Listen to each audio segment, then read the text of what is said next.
میرے حبیب صلی اللہ علیہ وسلم کے پکارنے کو آپس میں ایسا نہ بنا لو جیسے تم ایک دوسرے کو پکارتے ہو، کیونکہ جسے رسول اللہ صلی اللہ علیہ وسلم پکاریں اس پر جواب دینا اور عمل کرنا واجب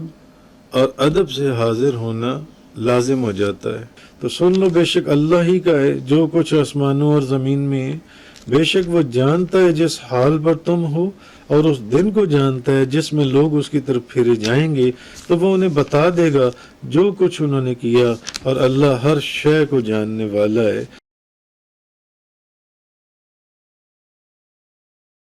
لا تجعلوا دعاء الرسول بينكم كدعاء بعضكم بعضا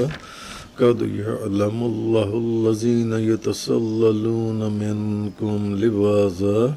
فليحذر الذين يخالفون عن أمره أن تصيبهم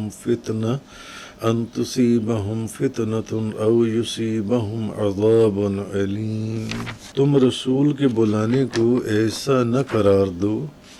جیسے تم آپس میں ایک دوسرے کو بلاتے ہو، بے شک اللہ ان لوگوں کو خوب جانتا ہے جو تمہارے درمیان سے کسی کی آڑ میں چپکے سے نکل جاتے ہیں۔ سو جو لوگ رسول کے حکم کی خلاف ورزی کرتے ہیں وہ اس سے ڈریں کہ انہیں کوئی مصیبت پہنچ جائے یا انہیں کوئی دردناک عذاب پہنچ جائے جن سے۔ آگے فرمایا آیت نمبر 64 کے اندر، الا ان للہ ما فی السماوات والارض، سنو بے شک اللہ ہی کی ملکیت ہے جو کچھ آسمانوں میں ہے اور جو کچھ زمینوں میں ہے۔ قد یعلم ما انتم علیہ ویوم یرجعون الیہ فینبئہم بما عملوا، تو سنو بے شک اللہ ہی کی ملکیت ہے جو کچھ آسمانوں میں ہے اور جو کچھ زمینوں میں ہے۔ اللہ کو خوب علم ہے تم جس حال میں ہو، اور جس دن وہ اللہ کی طرف لوٹائے جائیں گے تو وہ ان کے کیے ہوئے سب کاموں کی خبر دے گا، اور اللہ ہر چیز کو خوب جاننے والا ہے۔ ارشاد فرمایا کہ اے لوگو، میرے حبیب صلی اللہ علیہ وسلم کے پکارنے کو آپس میں ایسا نہ بنا لو جیسے تم ایک دوسرے کو پکارتے ہو۔ اب اس کا ایک مطلب تو یہ ہے کہ اے لوگو، میرے حبیب صلی اللہ علیہ وسلم کے پکارنے کو آپس میں ایسے معمولی نہ بنا لو جیسے تم میں آپس میں کوئی کسی دوسرے کو پکارتا ہے، کیونکہ جسے رسول اللہ صلی اللہ علیہ وسلم پکاریں اس پر جواب دینا اور عمل کرنا واجب اور ادب سے حاضر ہونا لازم ہو جاتا ہے۔ جس کو حضور پکاریں اس پر جواب دینا اور عمل کرنا واجب ہے، اور ادب سے حاضر ہونا لازم ہے، اور قریب حاضر ہونے کے لیے اجازت طلب کرے اور اجازت سے ہی واپس جائے۔ اس کا ذکر پچھلی آیات میں بھی گزرا تھا کہ نبی پاک صلی اللہ علیہ وسلم کی جب آپ کی بارگاہ میں جو لوگ آتے تھے ان کو آپ سے اجازت لیے بغیر نہیں جانا چاہیے جو ان سے۔ اچھا، ایک اس کا معنی یہ بھی ہے کہ اے لوگوں، میرے حبیب صلی اللہ علیہ وسلم کا نام لے کر نہ پکارو جیسے آپس میں ایک دوسرے کو پکارتے ہو، بلکہ تعظیم کے ساتھ، تکریم کے ساتھ، توقیر، بلکہ نرم آواز کے ساتھ،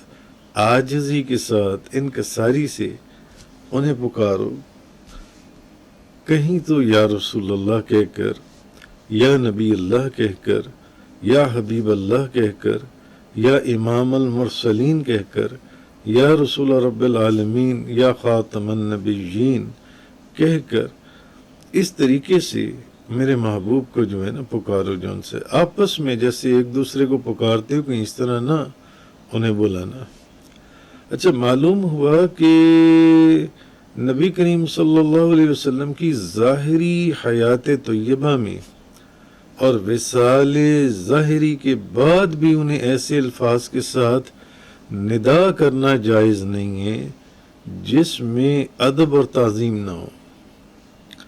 اچھا، اور یہ بھی ہمیں پتہ چلا کہ بارگاہ رسالت مآب صلی اللہ علیہ وسلم کو جس نے نبی پاک صلی اللہ علیہ وسلم کی بارگاہ کو کم سمجھا، معاذ اللہ العیاذ باللہ حقیر سمجھا، وہ کافر ہے اور وہ دنیا اور آخرت میں ملعون ہے جو ان سے۔ تو اس لیے نبی پاک صلی اللہ علیہ وسلم کی بارگاہ میں جب پکارا جائے تو یا رسول اللہ، یا حبیب اللہ، یا نبی اللہ، اس ایسی ندا کے ساتھ جو ان سے حضور کو پکارا جائے جو ان سے۔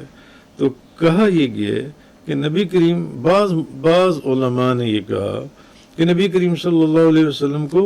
یا محمد کہہ کر پکارنے کی بھی اجازت نہیں ہے، یا محمد کہہ کر پکارنے کی بھی اجازت نہیں ہے۔ اور انہوں نے کہا کہ اگر کسی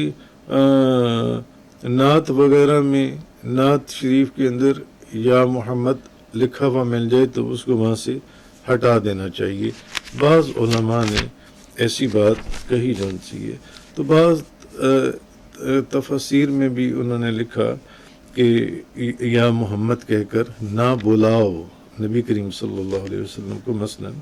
جامع البیان تفسیر امام ابن ابی حاتم، اس کے اندر یہ چیز ہے۔ اچھا، اب مجاہد اور قتادہ ان کی تفسیر میں ان میں یہ گزرا کہ نبی کریم صلی اللہ علیہ وسلم کو یا محمد کہہ کر نہ بلاؤ۔ اچھا، بعض مفسرین نے لکھا ہے کہ آپ کو یا رسول اللہ، جیسے کہ میں نے آپ کو پہلے کہا، یا نبی اللہ کہہ کر بلاؤ۔ اچھا، اسی بنا پر بعض علماء نے یہ لکھ دیا کہ یا محمد کہہ کر آپ کو ندا نہیں کرنی چاہیے، یا رسول اللہ اور یا نبی اللہ کہہ کر ندا کرنی چاہیے جو ان سی۔ بلکہ انہوں نے لکھا جن احادیث میں آپ نے یا محمد کہنے کی تلقین کی ہے، نبی کریم صلی اللہ علیہ وسلم نے خود تلقین فرمائی ہے کہ یا محمد کہنا ہے، وہاں پر بھی یا رسول اللہ کہنا چاہیے۔ یہ بھی بعض علماء نے لکھ دیا کہ جن احادیث میں خود نبی کریم صلی اللہ علیہ وسلم نے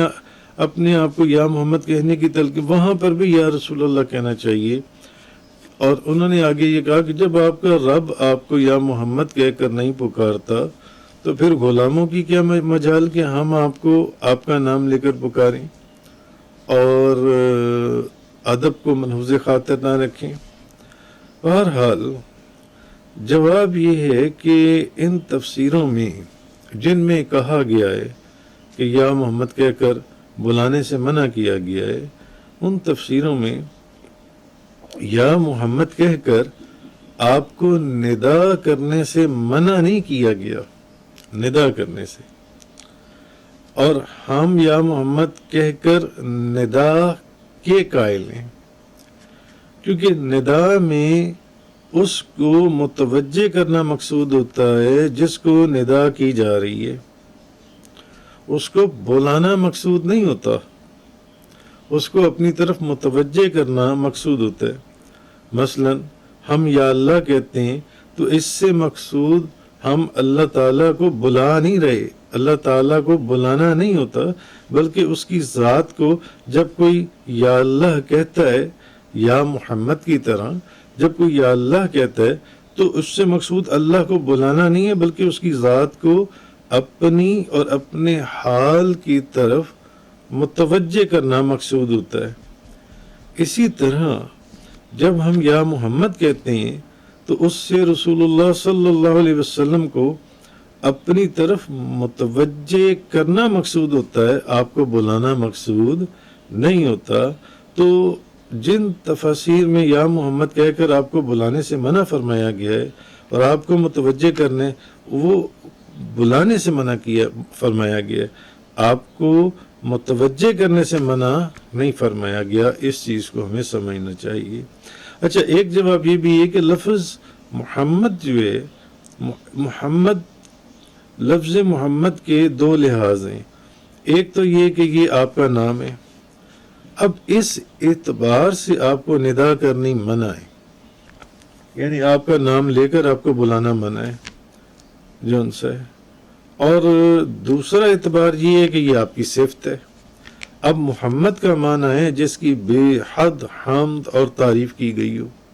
بے حد تعریف کی گئی ہو، اب اس اعتبار سے آپ کو ندا کرنا اور آپ کو بلانا جائز ہے۔ بہرحال دونوں چیزوں کی میں آپ کو اس میں ایک حدیث بھی سنا دوں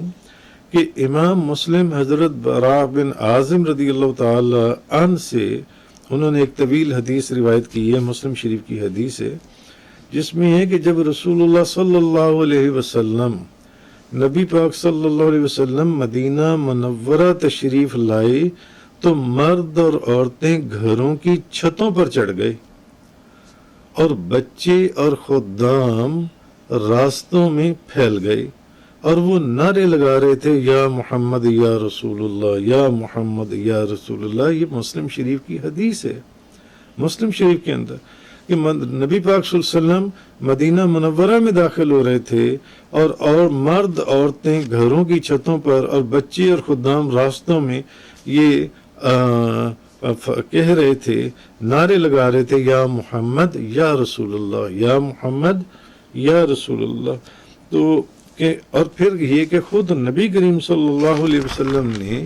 خود نبی پاک صلی اللہ علیہ وسلم نے اس نابینا کو جو دعا تعلیم فرمائی تھی کہ اللہم انی اسألک و اتوجہ الیک بنبیک محمد النبی الرحمہ، یا محمد انی اتوجہ بک الی ربی فی حاجتی ہذہ لتقضی لی اللہم فشفع فیش۔ وہ جو دعا نبی کریم صلی اللہ علیہ وسلم نے اس نابینا کو ارشاد فرمائی جو ان سے یہ، تو وہ دعا، اور پھر آپ یہ دیکھیے کہ اسی طرح اب اس میں بھی آپ کے وسیلے سے یعنی یہ چیز سکھائی گئی کہ میں اپنے رب کی طرف متوجہ ہوتا ہوں۔ اس میں بھی یا محمد کے لفظ سے آپ کو بلانا مقصود نہیں تھا بلکہ آپ کو اپنی طرف متوجہ کروانا مقصود تھا جن سے۔ اور حضرت عمر رضی اللہ تعالیٰ عنہ سے روایت ہے کہ حضرت جبریل علیہ السلام ایک اعرابی کی شکل میں حاضر ہو کر، مسلم شریف کی حدیث ہے، حاضر ہو کر انہوں نے آپ سے کہا، یا محمد اخبرنی عن الاسلام، اے محمد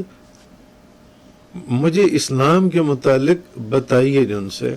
اچھا اب اس میں بھی جبریل علیہ السلام نے یا محمد کے لفظ سے ان کا بھی آپ کو بلانا مقصود نہیں تھا بلکہ آپ کو متوجہ کرنا مقصود تھا، جبکہ قرآن مجید میں نام کے ساتھ بلانے کی ممانعت ہے، مطلقاً ندا کرنے کی ممانعت نہیں ہے۔ اور یا محمد کہنے کے جواز کی ایک وجہ یہ بھی ہے کہ بعض اوقات کسی کے نام کے ساتھ ندا جو ہے وہ نہ تو بلانے کے لیے کی جاتی ہے، نہ متوجہ کرنے کے لیے کی جاتی ہے، بلکہ محض اس کا ذکر کرنے اور اس کو یاد کرنے کے لیے کی جاتی ہے۔ اس میں یہ نہیں ہے کہ آپ اس کو بلا رہے ہیں،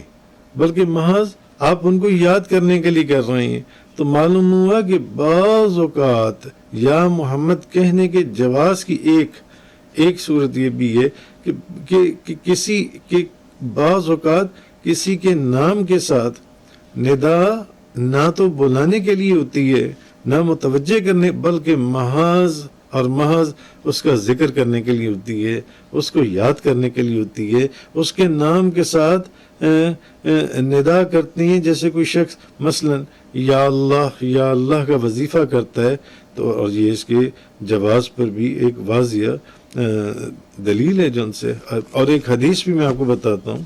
امام بخاری روایت کرتے ہیں حضرت عبد الرحمن بن سعد سے کہ حضرت ابن عمر رضی اللہ تعالیٰ عنہما کا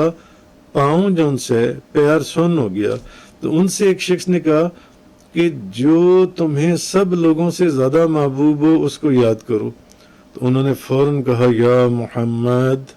اب یہ الادب المفرد کے اندر امام بخاری نے اس کو روایت کی ہے، یا محمد۔ اب یہ کتنی میں آپ کو احادیث سنا رہا ہوں جس میں جبریل علیہ السلام بھی آ گئے، صحابہ کرام بھی آ گئے. اسی طرح امام بخاری حضرت انس بن مالک رضی اللہ تعالیٰ عنہ سے معراج کی ایک طویل حدیث روایت کرتے ہیں کہ اللہ تعالیٰ نے فرمایا یا محمد، آپ نے کہا میں حاضر ہوں، تو اللہ نے فرمایا میرے قول میں تبدیلی نہیں ہوتی، میں نے جس طرح آپ پر ام الکتاب میں نمازیں فرض کی ہیں تو ہر نیکی 10 گنا ہے، لہٰذا ام الکتاب میں 50 نمازیں ہیں اور آپ پر 5 نمازیں فرض ہیں جو ان سے ہیں. اور اسی طرح امام مسلم انس رضی اللہ تعالی عنہ سے حدیث معراج روایت کرتے ہیں کہ نبی پاک صلی اللہ علیہ وسلم کہ میں اپنے رب اور حضرت موسیٰ علیہ السلام کے درمیان مسلسل آتا جاتا رہا. نبی پاک صلی اللہ علیہ وسلم نے فرمایا کہ میں اپنے رب اور حضرت موسیٰ علیہ السلام کے درمیان مسلسل آتا جاتا رہا، حتیٰ کہ اللہ نے فرمایا یا محمد ہر دن اور رات میں 5 نمازیں فرض ہیں. اور امام ترمذی حضرت معاذ بن جبل رضی اللہ تعالی عنہ سے ایک حدیث روایت کرتے ہیں کہ آپ نے فرمایا اچانک میں نے اپنے رب کو بہترین صورت میں دیکھا. اللہ نے فرمایا یا محمد، میں نے کہا اے میرے رب میں حاضر ہوں. اللہ نے فرمایا ملائے اعلیٰ کس چیز میں بحث کر رہے ہیں جو ان سے. اور اسی طرح ایک حدیث اور میں ترمذی شریف کے اندر حضرت ابن عباس سے روایت کیا گیا کہ میں نے خواب میں اپنے رب کو حسین ترین صورت میں دیکھا تو میرے رب نے کہا یا محمد، میں نے کہا اے میرے رب میں حاضر ہوں. تو کہنے کا مقصد یہ. اسی طرح امام بخاری نے پھر حضرت انس بن مالک رضی اللہ تعالی عنہ سے شفاعت کی ایک طویل حدیث روایت کی ہے جو ان سی ہے امام بخاری نے بھی، اور وہ اور بھی کتابوں کے اندر وہ حدیث جو ان سی ہے وہ آئی ہے جس میں جب نبی کریم صلی اللہ علیہ وسلم سجدے میں جائیں گے تو اللہ تبارک و تعالی فرمائے گا یا محمد ارفع رأسک، کہ یا محمد اے محمد آپ اپنا سر اقدس اٹھائیے، وقل تسمع اور فرمائیے آپ کو سنا جائے گا، وصل توتا اور آپ سوال کیجئے آپ کو دیا جائے گا، واشفع تشفع اور آپ شفاعت کیجئے آپ کی شفاعت قبول کی جائے گی. تو بہرحال میں نے یہاں پر بے شمار احادیث آپ کو بیان کر کے اس لیے بیان کی تاکہ آپ کو یہ پتہ چل جائے کہ جو علماء یہ کہہ رہی ہیں کہ نہیں یا محمد بھی کہہ کر آپ کو ندا نہیں کرنی چاہیے، نہیں، ایسا نہیں ہے، بلکہ بے شمار احادیث کے اندر آپ دیکھیں حضرت جبریل علیہ السلام سے بھی روایات، حضرت عبداللہ بن عمر کی والی حدیث بھی میں نے آپ کو سنائی، جبریل علیہ السلام والی بھی سنائی، صحابہ کرام کی کتنی احادیث میں نے آپ کو سنائی، اور سب صحابہ ستہ کی احادیث ہیں. تو کہنے کا مقصد یہ ہے کہ یہ وہ ساری احادیث ہیں جن میں اللہ نے بھی آپ کو یا محمد فرمایا ہے. اس لیے اب سوچنے کی بات یہ ہے کہ اب یہ اعتراض بھی ختم ہو گیا کہ جب اللہ آپ کا جن علماء نے یہ لکھا کہ جب اللہ آپ کا مالک اور مولا ہونے کے باوجود آپ کو یا محمد کے ساتھ ندا نہیں کرتا تو ہم غلاموں کی کیا مجال کہ آپ کو یا محمد کے ساتھ ندا کریں جو ان سے. تو بہرحال اب وہ اعتراض ختم ہو گیا کہ ایسی چیز نہیں ہے. نہیں، احادیث کے اندر میں نے وہ تمام صحیح ستہ کی احادیث بھی آپ کے سامنے رکھی ہیں کہ اللہ نے بھی یا محمد کہہ کر آپ کو پکارا، جبریل علیہ السلام نے بھی پکارا، صحابہ کرام نے بھی آپ کو یا امت نے بھی آپ کو یا محمد کہہ کر جن سے پکارا، جن سے نبی کریم صلی اللہ علیہ وسلم کو. تو اب اصل چیز یہ ہے کہ آپ کو یا محمد سے جن سے وہ ندا کرنا، آپ کے تمام امتی قیامت والے دن طلب شفاعت کے وقت آپ کو اگر یہ بات سوچنے کی، جیسے بعض حدیثوں میں آیا ہے کہ قیامت والے دن نبی کریم صلی اللہ علیہ وسلم کے تمام امتی جو ہیں وہ آپ کو یا محمد کہہ کر ندا کریں گے. تو اگر آپ کو یا محمد کہنے سے ندا کرنا یہ موجب ترک ادب ہوتا تو آپ کے تمام امتی جو ہیں یہ قیامت والے دن طلب شفاعت کے وقت آپ کو یا محمد کہہ کر ندا نہ کرتے بلکہ یا رسول اللہ کہہ کر ندا کرتے. جبریل علیہ السلام بھی یا رسول اللہ کہہ کر ندا کرتے. صحابہ کرام وہ جو ساری حدیث میں نے آپ کو سنائی صحیح ستہ کی، آپ کو یا محمد کہہ کر ندا کرتے. تابعین آپ کو یا محمد کہہ کر یا رسول اللہ کہہ کر ندا کرتے، یا محمد کہہ کر ندا نہ کرتے جو ان سے. تو حضرت جبریل علیہ السلام نے شب معراج نبی پاک صلی اللہ علیہ وسلم کو یا محمد کہہ کر ندا فرمائی. تو یہاں پر بھی یہی بات میں پھر سے کہوں گا کہ اگر یہ کلمہ یہ کوئی موجب توہین یا موجب ترک ادب ہوتا تو جبریل علیہ السلام آپ کو یا محمد کہہ کر ندا نہ کرتے بلکہ یا رسول اللہ کہہ کر ندا فرماتے. اچھا، رہا یہ کہنا کہ جس حدیث میں خود نبی پاک صلی اللہ علیہ وسلم نے خود یا محمد کہنے کی تلقین فرمائی، اس میں بھی یا محمد نہیں کہنا چاہیے بلکہ یا رسول اللہ کہنا چاہیے. تو یہ بات تو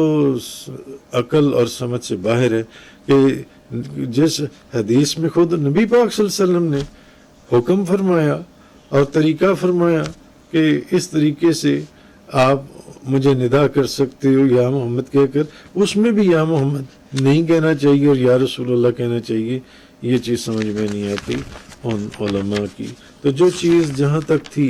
وہ میں نے آپ کو بتائی. آگے جو فرمایا اسی آیت کا اگلا حصہ، قد یعلم اللہ، بے شک اللہ جانتا ہے جو ان سے.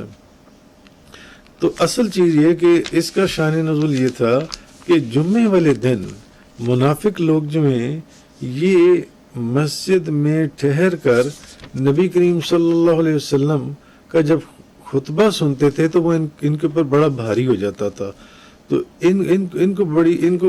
منافقوں کو بڑی تکلیف ہوتی تھی. تو وہ چپ کے آہستہ آہستہ صحابہ کرام کی آڑ لے کر سرکتے، صحابہ کرام کے پیچھے آڑ لے کر نا، تاکہ آپ صلی اللہ علیہ وسلم کو پتہ نہ چلے، مسجد میں سے نکل جاتے تھے.